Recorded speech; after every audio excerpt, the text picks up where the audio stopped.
Crimson Trace introduces a line of feature-rich world-class rifle scopes. This new line features 8 custom-designed reticles for specific applications, as well as a full lifetime warranty on all scopes. Find out more at crimsontrace.com. Today on Tom Gresham's Gun Talk, pro-gun legislation dealing with SBR classification that's been introduced at the federal level. Plus, a new Smith & Wesson M&P Shield EZ. A mass shooting survivor story raising funds for pro-gun court battles. And a new bill in Massachusetts that would treat gun ownership like a disease. As always, call 866-TALK-GUN with your comments, questions, and range reports. And now, here's Tom. All right, it's time to do this again. Hey, Tom Gresham here. It's called Gun Talk because that's all we're going to do, talk about guns and shooting and scopes and rifles and handguns and pistols and revolvers and shotguns and ammunition and, you know, the whole drill. Everything that's involved with shooting, the sports of shooting, self-defense, competition, law enforcement, military, all of it together. And, of course, there's always politics. Can't really get away from the whole gun thing in politics. It's connected so much, and boy, what's going on in Virginia, we'll talk about that later, but it is unbelievable. Talk about some people who have awakened, you know, the old line of, I fear that we have awakened a sleeping giant.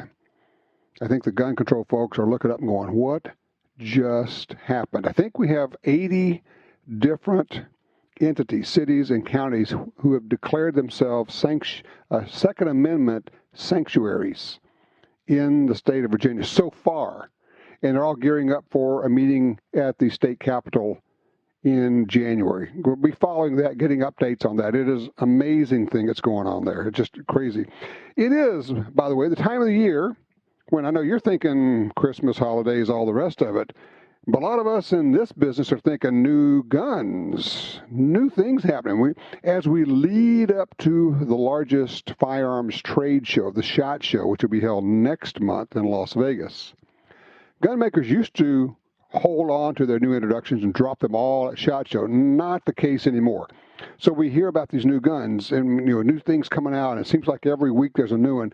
And usually we know what's coming. And occasionally we get kind of surprised, and the world gets surprised. And I think that's what happened this week with an introduction from Smith & Wesson. Joining us to talk about that is Matt Spafford out of Smith & Wesson. Hey, Matt, how are you, sir? Hey, I'm doing well, Tom. How are you? Well, I'm good. I know this is something you guys have been working on for a while, but I think you caught a lot of people flat-footed with the new Shield EZ in 9mm. Yeah, you know, it was one that we have been working on for quite some time. You know, and we launched the 380 Shield EZ, about 2 years ago. And, you know, it was really successful and really popular. And, you know, one of the things that people kept asking is, hey, when's it going to be available in 9? We really want a 9. So here it is. Well, you know, and I have recommended the Shield EZ and 380 for a long time, ever since it came out 2 years ago. Because for a lot of people, the biggest problem they have, honestly, with semi-automatic pistols is operating the slide. Now, maybe it's a case of technique. Maybe it's really is a case of strength. But it doesn't really matter. If they're having trouble with it, then you guys have kind of solved the deal, or at least helped them out a lot with the EZ and the 380. So tell me about the 9mm. Is it kind of the same, and what are the features? Yeah, so, you know, Tom, like you said, you know, most people do have difficulty, you know, obviously, when we go out and develop new products, we talk to as many consumers as we can to understand, you know, what the pain points are. And that racking back a slide and loading a magazine are really two of the points that people have difficulty with on a semi-automatic handgun. So, you know, the design of the M&P 9 Shield EZ is very similar to the M&P 380 Shield EZ in that it's an internal hammer-fired design, which allows us to achieve that lower racking force than, say, a standard striker-fired M&P Shield. So it's actually the internal construction of it allows, it's not just like using a softer spring or something. The internals are different. Yeah, you know, the M&P Shield series and a lot of semi-automatic pistols that you see out there, including our M2.0 series, are all striker-fired. And that's really the operating system. And what that means is a lot of the tension is actually held up in the slide. You have a striker spring that you have to lock back, and usually that requires a good deal of force. And what what we've done is, with the Shield EZ line, was the 380 or the 9, is we've designed the system to be an internal hammer fire system, which doesn't require as much force to rack back that hammer. And it also, instead of a striker fired trigger pull, you get a single action trigger pull. So it's nice, crisp, easy to rack slide. Yep. Give me an idea of comparing the standard striker fired versus the Shield EZs. Just kind of an idea of how much easier it would be to work the slide on this. Are we talking half or percentages, or what's it feel like? Yeah, it's just I don't have the exact specs in front of me, but it's just a bit more than half of the racking force that's required for an M&P 9 Shield. Yeah, it's pretty remarkable. People are going to be all over this. And did I see? I just was looking at the release and look at the picture. I haven't seen the pistol yet. Does it have a grip safety? It does. It does, and that actually acts. It serves a couple different purposes. Obviously, grip safety is part of that single action system that we have. In that it acts as drop safety on this gun. And it comes with or without a manual thumb safety as well. So for those folks who like a thumb safety, they can get that, or they can get it without the thumb safety. But that grip safety is incorporated into every different configuration we have with this gun. Okay, it makes sense. I'm putting it together now, because on a striker-fired gun, you have the internal safety that's kind of on the trigger system and all of that. That's kind of your drop safety. With this, you have a single-action trigger pull. I'm thinking, not exactly, but kind of thinking in terms of like a 1911-ish single-action pull. And 1911s come with a grip safety, and you're thinking, hey, we've been making 1911s. Why don't we do this? And okay, it's all starting to come together for me here. Yeah, and the grip safety, it doesn't quite operate like the grip safety on a 1911 in that you're actually able to rack the slide and load the gun and do all the same things, whereas you wouldn't be able to do with the 1911. But yeah, it actually disconnects the entire fire control system when that grip safety is not depressed. So that's actually better. I like that. You don't have to have it depressed to work the slide, because that's you know how it is. If you pick up your 1911, you don't have the perfect grip on it. You actually can't work the slide. It's locked up. Right. Huh. Interesting. All right. So this thing is out now. Can people get it at the gun stores? Yeah, they can. So this is out, available at retailers nationwide. Your local gun store should be able to get it if they don't already have it. So it's definitely out there and should be widely available across the nation. And it's a single stack, right? That's correct. 8+1. Yep. Okay. 8+1. What's the MSRP on this? MSRP is $479, and we do offer it with a red laser guard as well, which is a bit more. Okay. Let me ask you a different question, because I know you survey the marketplace out there, and we've been talking about this here. How much are you hearing from people in their interest in putting red dots on defensive pistols? In terms of like slide-mounted optics, or right? Slide-mounted optic particularly. Yeah, slide-mounted optics are popular. We've had them on our Performance Center competition firearms for quite some time, and people really like them. They're fast, good for target acquisition, and particularly for folks who sometimes have difficulty picking up, multiple sight planes. That red dot can really help. Yeah, once you get to the bifocal stage, it's a little bit harder to get everything where you want it. And also in low light situations, your ability to get sharp focus goes down. And so this eliminates that whole issue. I mean, I'm looking at it and thinking, I'm old school and I like iron sights, but at the same time, I'm thinking, if this thing is better, you might want to take a look at it and start carrying it and at least try it, get out to the range and see what you think. Yep, I think definitely optics and lasers are great tools to have in your toolbox. Right. Oh, yeah, and I've been a fan of lasers for a while. One other thing before I let you go. One of the things I'm seeing is kind of a weird backlash, it seems like, with interest in things like lever-action rifles And also, I think that carries over back to revolvers. So people saying, yeah, I got a lot of these plastic guns, but I think I want to go get something that's a little different and kind of go into some of the older designs. Are you seeing an interest in the revolver side of things? Yeah, I mean, obviously being Smith & Wesson, we always see, interest in our revolvers. And, across the line, J-frame revolvers built for personal protection. They're small, concealable. Those are always, really popular choices out there. They're at a great price point, and it's a great, simple option for those folks who, like the Shield series, the new Shield series, it solves the problem of, if you're not able to effectively rack a slide, it's another tool to be able to defend yourself.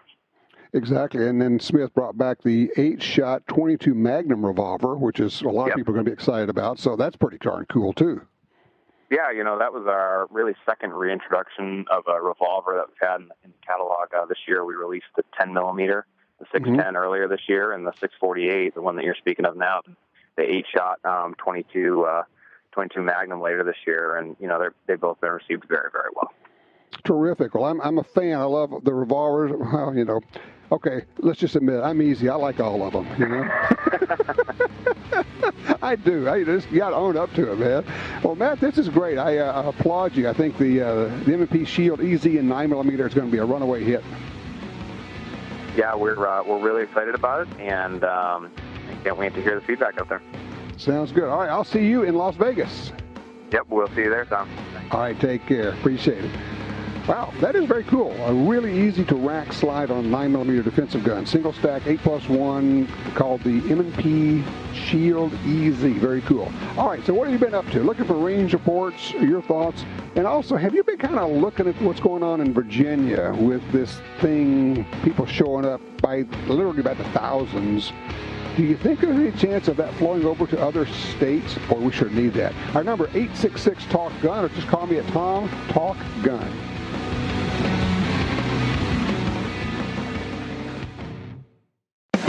Purchase a Crimson Trace laser sight and receive a $50 rebate now through April 30th. Laser sights are available for your specific handgun model, as well as universal fit options for handguns and long guns with accessory rails. You can outfit your firearms with the ultimate sighting solution by visiting crimsontrace.com, your local authorized dealer, or a featured online retailer. Find out more about the $50 rebate at crimsontrace.com.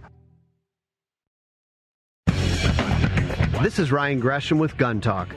Visit guntalk.com/win to enter the Fall-A-Day giveaway for a chance to win the grand prize or one of 3 first prizes. The grand prize winner receives a Ruger Security 9 compact handgun and a Ruger American Hunter rifle in .308.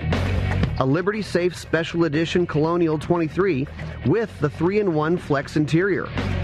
An ATN Thor LT 3-to-6 power thermal rifle scope. 3 cases of ammunition from Federal Premium, a prize pack of popular holsters from Alien Gear Holsters, including the Shapeshift Core Carry Pack, and the Mantis X10 Shooting Performance System. 3 first prize winners will receive the Alien Gear Holsters prize pack and the Mantis 10X Shooting Performance System. Enter now through December 13th at guntalk.com/win. That's guntalk.com/win. Since 1937, Ducks Unlimited has led the charge on wetlands and waterfowl conservation.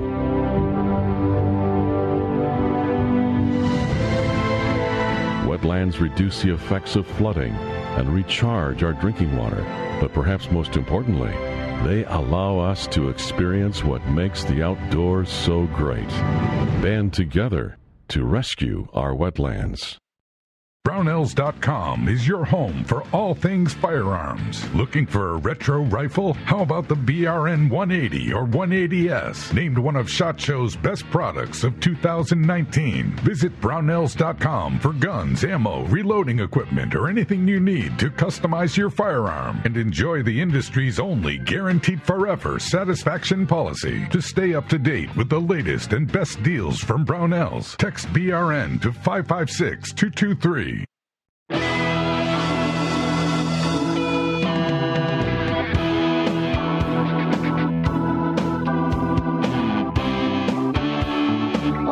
give out, if I can find my sheet here. Oh, there we go. We give away stuff around here. We had this contest that ran, well, it's over now. Too bad if you didn't enter. Well, even if you didn't win. Or maybe you did. Maybe you're listening right now. Grand prize winners. We had our Fall-A-Day giveaway. Grand prize winner was James F. out of Winfield, West Virginia. Gets an Alien Gear carry package. Let's see, Shapeshift Core carry pack, Grip Tuck Universal Holster, a Thor Extra Light Thermal Rifle Scope, Federal Premium 1, case of Trophy Bonded Tip 308, and 2 cases of HydroShock 9mm, a Liberty Safe, a Mantis X10 shooting performance system, and, whoa, wait for this, a Ruger Security 9 compact pistol, and a Ruger American Hunter rifle in 308. We also had 3 first prize winners, Forrest S. in Austin, Texas, Bruce W. in New York, New York. Hey, how about that? We've got New York, New York people listening here. And William T. out of Lake City, Pennsylvania. Check your emails. You'll be getting some emails from us, tell you all about that. We also get range reports. Let's see. Phil, I love this one, out of Michigan, says, I was searching for something in a neighboring city ordinances and came across a park ordinance violating preemption. They have a preemption law in that state. And they have actually a couple of groups in Michigan that chase this, and whether it's a city or a county or whatever, and they have these ordinances that violate the state preemption law. In other words, they can't have gun control laws. He said, so I contacted a friend of mine in leadership with Michigan Open Carry, who just happens to live in that city. Said she worked with the city's mayor, and the ordinance has gone away. One win for the good guys, Phil says. You know, sometimes you don't have to have a rally or a march or get mad. You just have to have the right person go talk to the right person. We had a thing like that here. God, that was 4 or 5 years ago. Same kind of thing, a local park, actually a trail, and they had regulations that said no guns. Well, Louisiana, where I'm talking about, it has a preemption law. So there is a couple of us with the Louisiana Shooting Association, went to the city attorney for that city and said, you know, this violates state law. Well, no, it's okay because we can do that because the trail runs past schools. We go, no, it doesn't work that way. And so we're working with it. And fortunately, we have a lawyer who's the president of the association. And it took, I would say, 1.5 to 2 years, you know, and didn't have to sue anybody or anything, just kept working, kept explaining, going back to them, and, you know, and basically saying, look, guys, if you don't fix this, then we will have to sue you, and here's the law, and you will lose. And, oh, yeah, we also know how to turn on the PR machine. So they looked at it pretty hard and came back, and once again, the thing just kind of quietly got taken off the books. Oh, here's another one. I love this. Let's see. This comes from Scott. He says, Tom, this is hilarious.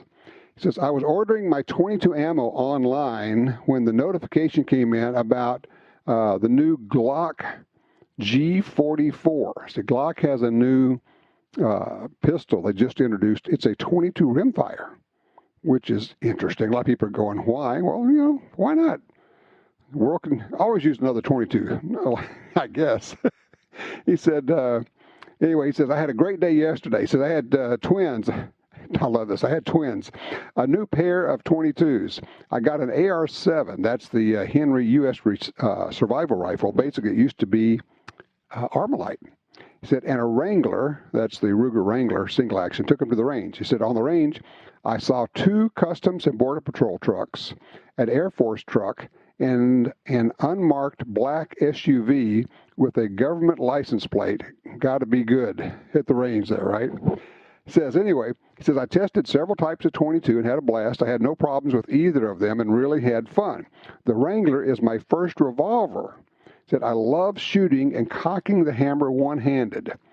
There is something about that whole mechanical thing of a revolver, whether you're cocking it and shooting it single action, which in the case of the Wrangler is just a single action, or if it's a double action revolver where you're pulling the trigger double action and you're causing the cylinder to turn, causing the hammer to pull back, you are actuating the mechanism, and you have a I don't know, more direct connection to what's going on. There's something, I don't know if you call it sensual, but there's something rewarding about shooting revolvers. It's just a different feel. And I know if you haven't shot revolvers, you think of old school, yeah, why would I want to? Rate of fire, capacity, yada, yada, and then you go out and shoot one and you go, oh, that's fun. Scott also says, people were intrigued with the AR-7 and loved the feel of the Wrangler. He says, while I had the AR-7 in my hands at the store, one guy told me he had had one for decades, the Armalite version. He says, the history of that design is so cool. If you haven't seen it, the AR-7 is a takedown semi-auto rifle, 22. It's got kind of a bulky plastic stock. Man, we had one 40 years ago. And the deal was you take it apart, it just pops apart, and you drop the barrel and receiver into a storage compartment inside the stock. So now it's short for packability. Originally, I think it was designed to be like a survival rifle for military pilots. But the thing that's cool about it is when you put the whole thing together and you got the little short package, the whole thing will float because of the way the stock is designed. So if you were to, whatever, I don't know why you would, but if you were to drop it in a lake or a river or something, your rifle would float. So the AR-7 is a survival rifle. It came from Armalite. Oh, yeah, Armalite. We know that name, like as in AR, as in AR-15, Armalite Rifle Company. The same company that brought us the AR-15 in that genre of rifles that is so wildly popular today. I think we're up to 17 or 18 million of those owned in private hands these days. Talk about your common use. And now you've got this AR-7, which Henry Repeating Arms actually resurrected and brought that back so you can get the AR-7 again. It's a very cool little rifle. If you haven't seen it, you might take a look at it. Talk about one that probably most of your friends haven't seen. That's one that you ought to take a look at. All right, our number here is 866-TALK-GUN. When we come back, we'll be talking about the events of the day, new guns, and also let me know, are you shopping for a gun? I would love to know what's on your Christmas list.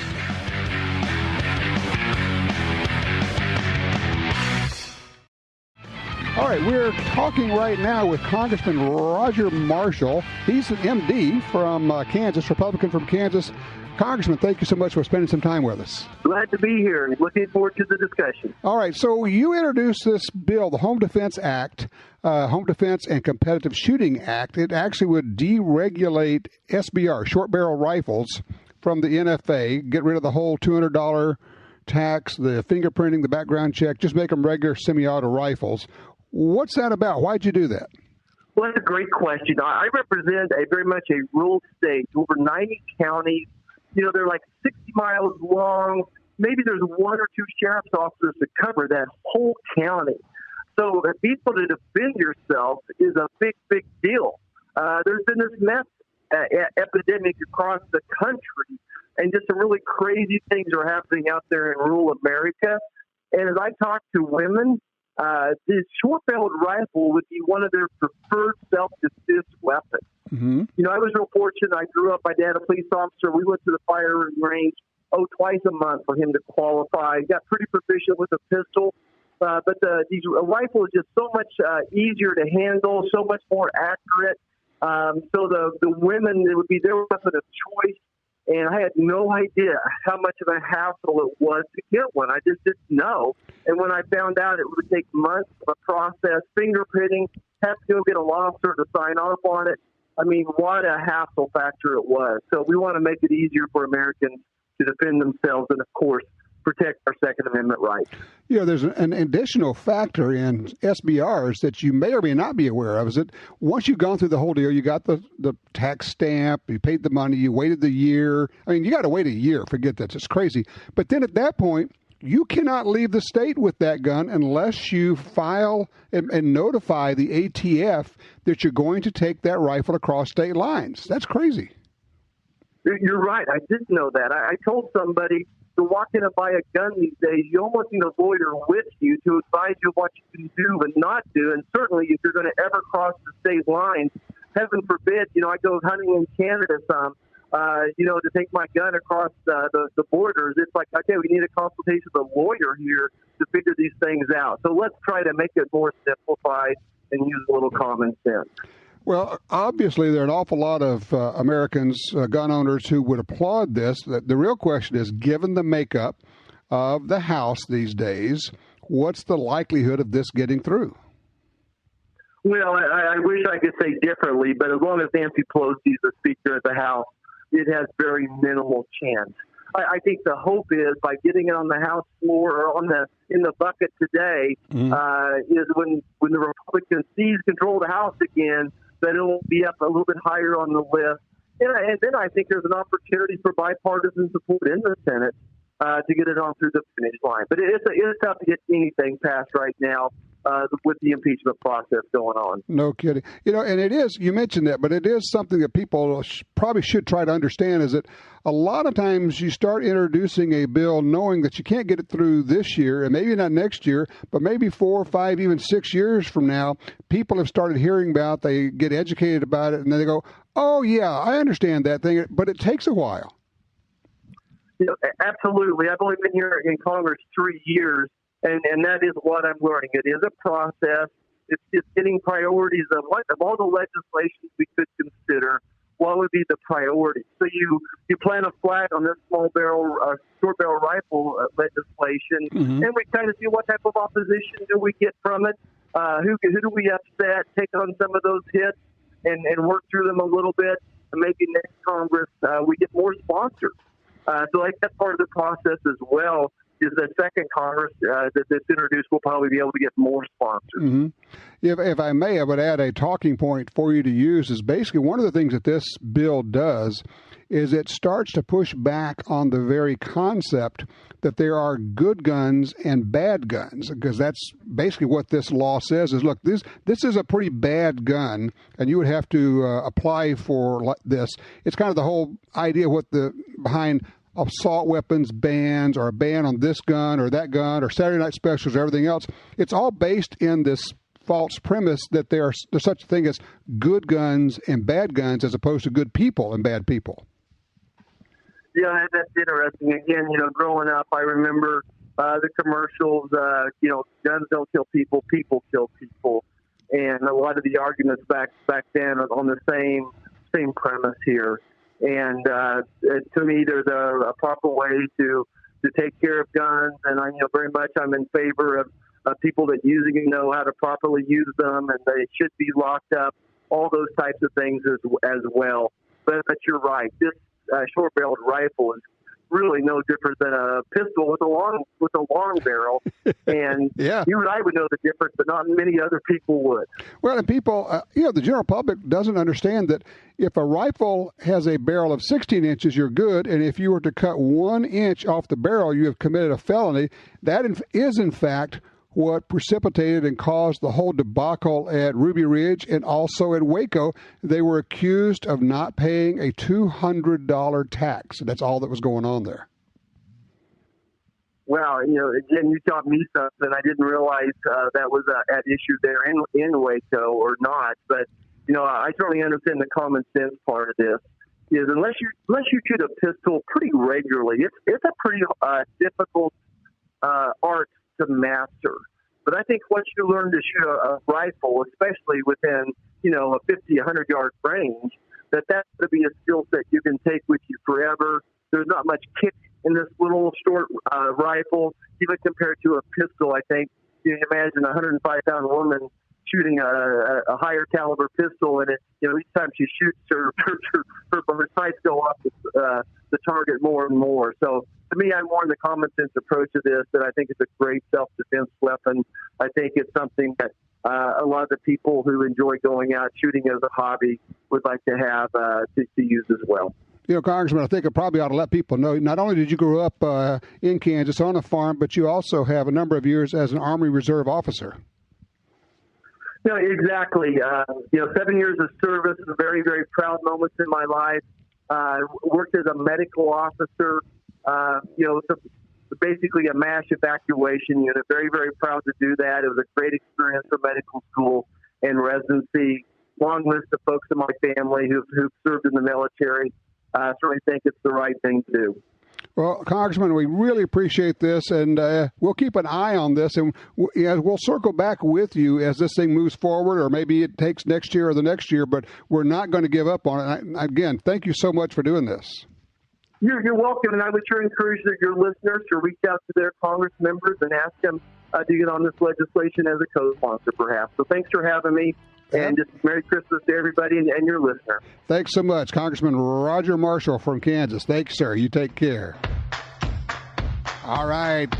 Be right back. Give us a holler. 866-TALK-GUN. This is Gun Talk.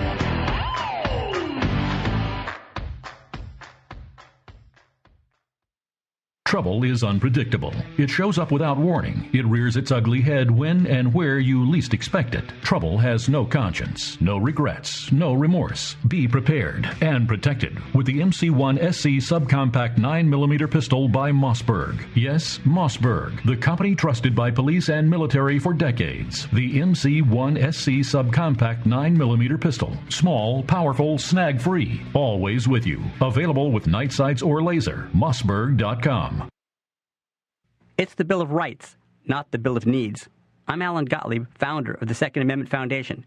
When someone says we don't need that kind of gun, remind them the Founding Fathers determined what rights our Constitution should protect. There's a world of difference between rights and needs.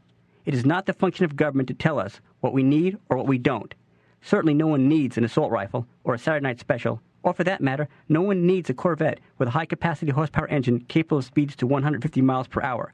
But in the hands of honest, responsible individuals, we have the right of choice. We have the right to read books others don't like. We have the right to listen to any radio program we choose. We have the right to dress the way we want to. We also have the right to own firearms of our choice. So the next time someone tells you, you don't need something, tell them it's the Bill of Rights, not the Bill of Needs. Join the Second Amendment Foundation today so that this message and our Bill of Rights might live. Call 425-454-7012. That's 425-454-7012. When someone leaves you their gun collection, you may want a few, but what do you do with the rest? How do you sell them? Who do you call? Well, I call Johnny Dury at Dury's Guns. Whether you're selling one gun or 500, they'll tell you what it's worth and write you a check. Simple, quick, easy, fair. I trust Dury's Guns. Give them a call. DurysGuns.com.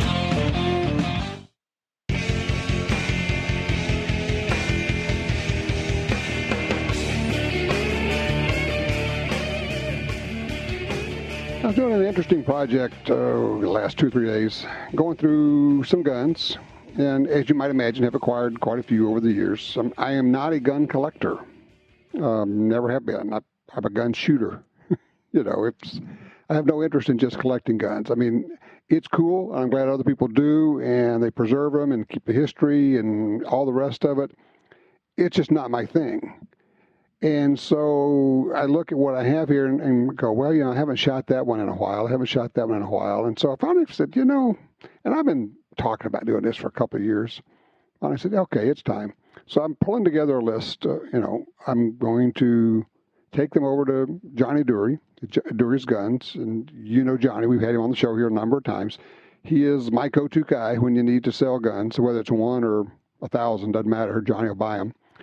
But in the process, what's interesting is I'm looking through these, and these are various things. Some I got from my dad, and some I've acquired myself, and just don't shoot them anymore. And I was thinking about, okay, what do you want to have? What do you want to keep, and why? What calibers? What gauges? What types of action? Keeping a couple of 45-70s just because. I mean, just why wouldn't you, right? And then I got to thinking about, are there any categories of gun that you think you would like to have that you don't? And then I would spin that around and ask you, if you said, okay, is there, and understand, okay, let's get rid of this right off the bat. You are not allowed to say need. There's no need in this, okay? This is simply what we want. We understand we don't need this, but we're going to get it. If you said, okay, there's something I would like to have, I've always wanted to have, but I don't have, what would that be? Regardless of whether you could afford it or all the rest of it. I mean, it might be a 50 cal. It might be, you're thinking, you know, I'm a wing shooter, and I've never had a 28 gauge. And boy, I like 28 gauges. I've got a Remington 870 pump in 28 gauge, which is delightful. And then a little over and under, little Italian, a Fausti, over and under in 28 gauge that I got a couple of years ago from Brian Belinsky over at Fuel Sport up in Traverse City, Michigan. I always keep my eye open for left-handed shotguns because I shoot from the left side on long guns, handguns right-handed, left dominant eye. And anytime I find one that has close to my measurements, I kind of gravitate to that. So I picked up this little 28 gauge. But if you're just thinking about something that you're thinking I've always wanted to have or I don't have or I'd like to pick up, what would that be? What would that look like? Whether it's, like I said, 50 cal or, heck, it might be a full auto gun. Have you ever wanted to go full auto? And I know people say, wow, you know, it's real expensive. Well, certainly it is. I mean, it is expensive. There's no getting around it. I think, I'm not even sure there's much available these days under $10,000. You'd have to be spending upwards of $10,000 to get your full auto gun. And of course, you got to do the paperwork and all. And for those who are thinking machine guns, those are illegal. No, they're not. They're restricted. They are, you know, there's more paperwork involved. But it's exactly like buying a silencer, a suppressor. You do the fingerprint, photograph, background check, you apply, you're going to wait 6 to 12 months, then you get your tax stamp and you're good to go. I mean, I know a lot of people who own a number of machine guns. Some of them buy them for investment value, and that probably has turned out to be a pretty good thing. And then some of them buy them just because they like to shoot machine guns. So, you know, there you go. So if you have a thought about a gun that you'd like to have, give me a holler, let me know that. Let's do this. I want to pick up line 4. Clark has joined us right now. Clark Potion, our friend from out in the Salt Lake City area, a gun enthusiast, firearms instructor, and lobbyist all rolled into one. Hey, Clark, how are you, sir? I'm living the dream, Tom, just like you. So I'm doing fantastic. Hey, yeah, I got to give you my first range report. Great. I've never given a range report before. So it's actually a double one. So we decided we got a group of Utah legislators together to go out to Front Sight a couple months ago. Right. And my wife said, well, I want a new gun if we're going to Front Sight. Okay. So we went down to the gun store, and I'm of the opinion you just let them go. You let them find what they want. Mm-hmm. And I did, however, because I have a little bit more experience, I did reserve the right to veto anything, but as long as it was fine. So she actually settled on between the two, a SIG Legion and a single action only, and a Canik, sometimes pronounced Yonic. It's basically a copy, a clone of the Walther P99. Hey, Clark, hold that thought just a second. I'm up against a break, and I want to get the full range report because I want to get basically 2 range reports from you. And the 2, I'm hoping we're going to talk about the Canik, or whatever you call it. I also want to report on Front Sight because I've gotten various reports over different times. I've never been there. And your opinion, I trust. We're talking with Clark Aposhian, as I say, firearms instructor, self-defense instructor, a firearms lobbyist, and just a gun guy generally out in the Salt Lake City area. So we'll continue that. Don't go anywhere, Clark. I appreciate it. I know you've been trying to get to me on this, and we've been trying to get you on with get this range report. If you've got a thought, a range report, or something you want to share, by all means, give us a shout. 866-TALK-GUN. Question is, would you go to a city council meeting the way they're doing in Virginia? They're going by the hundreds and the thousands. 866-TALK-GUN. All right, back with you. Clark Aposhian has given us a range report on the Canik, whatever you call it, this pistol. Now, is this one that your wife picked out, Clark? Hey, my wife actually picked this gun out. I like the trigger. I like the feel of it so much that I bought one, too, same time. Ooh. And the thing comes with a nice holster. It comes with optics-ready plates that you just remove. It's fiber optic sight, funneled magazine, 2 mags, holds up to 18 rounds in one of the mags. Anyway, the thing shot fantastic out of the box, and I'd actually forgotten to even take mine apart and lube it. It's still no malfunctions whatsoever over the whole course of front sight. So wow. I got to hand it to it, the Combat Elite. Now it's twice the money as the regular Canik, but I got to tell you, the thing performs flawlessly. Okay, so this is the Combat Elite from Canik. Yeah. Okay, so tell me about front sight. Comes with a really cool, nitride finish slide, and it's desert tan and so on and so forth. Anyway, okay. I know we've got to run on time. Front sight. I've been a member at Front Sight for probably 20 years, and I've probably only gone about 10 times in that time, if that. And most of the time has unfortunately been with somebody else of maybe not as high a level, and so I end up going to their lower classes. So it's trigger time for me. So I'm not really challenged, and so I'm trying to get back into there. But I find that their instruction is consistent. It's heavy on safety. It's heavy on procedure, but they teach the basics, and they teach them just faster and faster: grip and stance and aiming and malfunction drills and so on and so forth. That's good to hear, because I have heard conflicting reports through the years, and because I haven't been there, and people ask me, said, "Well, do you recommend it?" I said, "Look, I can't recommend it. I haven't been there. I don't know. I just, I don't know anything about them. And I can recommend the places I've been to, but now that I have your report, and I, completely trust you on that, that's good information to have in the bank. I appreciate that, sir." Well, I think they have an airstrip, so I'll meet you out there. Perfect. Anytime we can convert money into noise, airplanes, guns, boats, cars, motorcycles, you name it. That's what we're about, right? I love it. Hey, Merry Christmas, Tom. Good to talk to you. Thanks, Sark. I appreciate it. Very cool. Yeah, okay. Report on the Canik, or I don't know what you call it. I'm going to tell you what I'll do. I'll run by their booth at the SHOT Show and find out how you pronounce it. The Elite Combat or Combat Elite.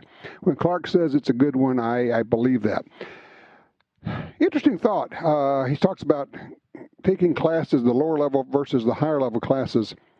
You generally, in any sport, don't get better by competing with or even practicing with someone who is much worse than you. You need to find somebody to shoot with who is as good or better than you, and the two of you can challenge each other and come up with drills and work to be better. If you want to be a better shot, and that doesn't matter if we're talking about competition or hunting preparation. God, it amazes me how many people don't spend any time getting ready for hunting season and actually going out and shooting and practicing, shooting from the offhand, from kneeling, from sitting, going from the rifle on your shoulder and sitting down and then firing a shot and then two quick follow-up shots. That stuff's important. And a lot of times the difference between getting that buck or that bull or whatever it happens to be and not getting it is the 5 seconds that it takes some people to get on target and be able to press the trigger. A lot of people just can't find things through the scope.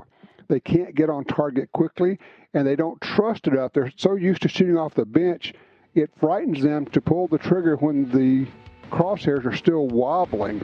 They're never going to be still in a hunting situation, in most situations at least. And you got to learn to just trust it and press on through and let it go. Simple as that.